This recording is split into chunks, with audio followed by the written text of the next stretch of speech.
On se retrouve aujourd'hui pour la deuxième partie de la vidéo sur comment faire les bons choix business et notamment comment choisir les canaux de communication où être présent.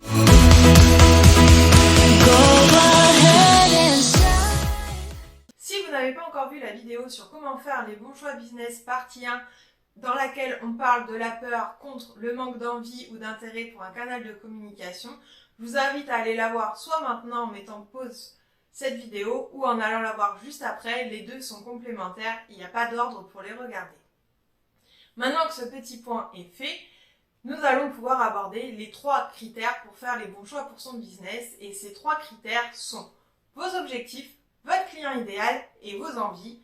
Pas d'inquiétude, on les reprend un par un dès maintenant. Tout d'abord, vos objectifs. En publiant du contenu, quelle est votre volonté derrière?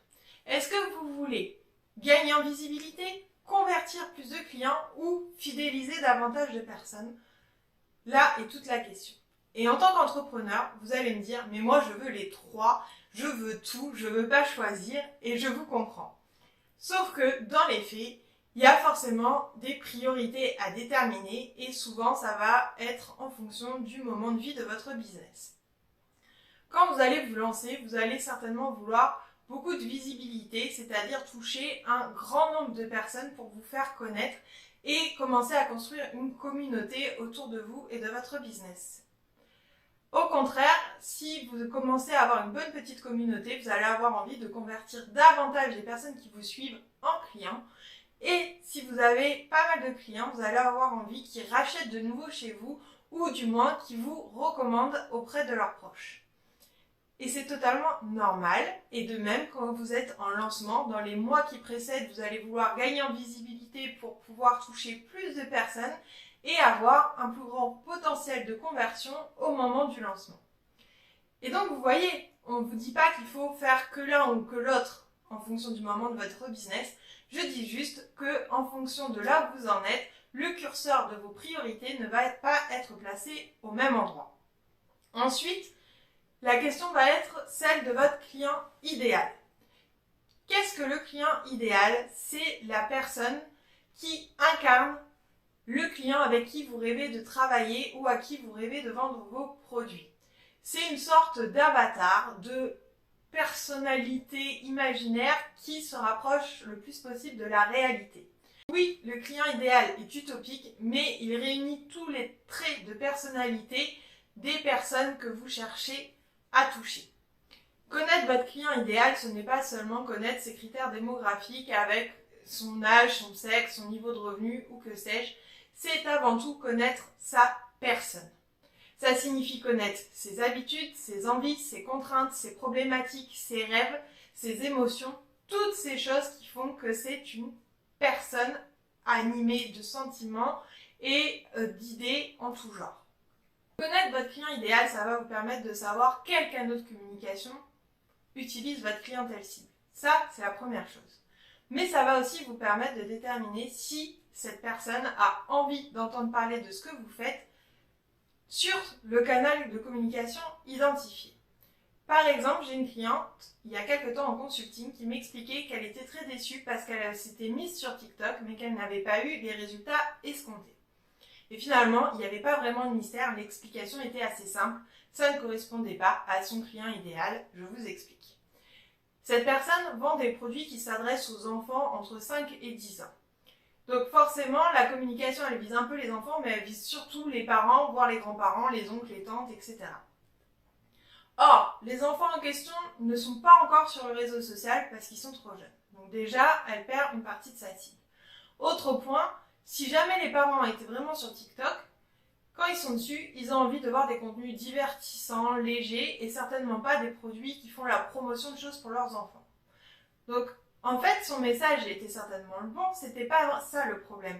Le problème, c'est qu'ils n'avaient pas envie d'entendre parler de ce qu'elle proposait sur ce canal de communication-là, alors que sur Instagram ou Pinterest, ça aurait certainement beaucoup mieux fonctionné pour elle. Donc, vous voyez, c'est aussi savoir si, au-delà du fait que la personne soit présente sur le réseau social, est-ce que la thématique est adaptée?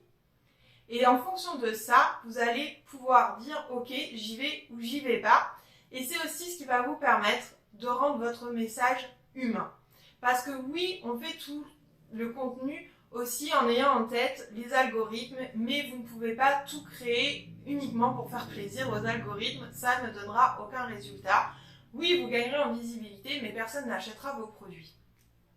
Donc, il ne faut pas oublier que la personne à qui vous vous adressez est un être humain, et comme je vous le disais, doté de sentiments et d'émotions, et il faut prendre en compte cela afin que vos messages, que vos contenus puissent résonner chez cette personne, qu'elle puisse s'identifier à votre discours et se dire « Ok, c'est ça qu'il me faut, c'est la bonne personne pour moi ».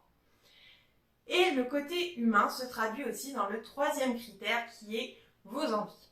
Oui, je suis d'accord, il ne faut pas créer des contenus juste pour vous, ça ne sert à rien. Si ça vous fait plaisir à vous, c'est très bien, mais si derrière ça n'a aucun impact positif pour votre business, c'est dommage, vous perdez votre temps et éventuellement votre argent.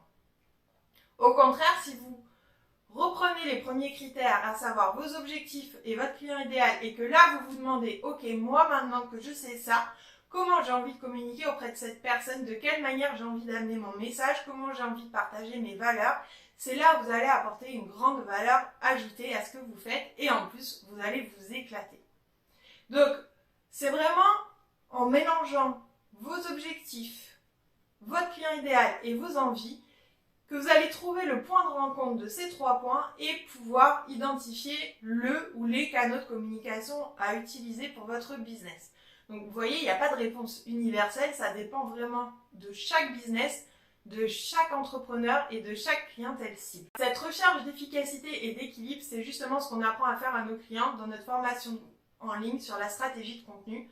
Je vous mets le lien dans la bio si ça vous intéresse. Et c'est aussi tout ce qui guide nos décisions stratégiques chez Magnetic Story et pour nos clients. C'est ce qui nous permet de créer des stratégies personnalisées et de construire des bases solides pour une communication qui serve vraiment votre business. Vous ne pouvez pas être partout. C'est pour ça qu'il faut être stratégique. Et être stratégique, ce n'est pas un gros mot. C'est tout simplement apprendre à faire les bons choix pour vous et pour votre business. Si vous avez des questions, n'hésitez pas à nous les poser en commentaire. Et si cette vidéo vous a plu, je vous invite à la liker pour nous encourager. Je vous dis à très vite. Très belle journée.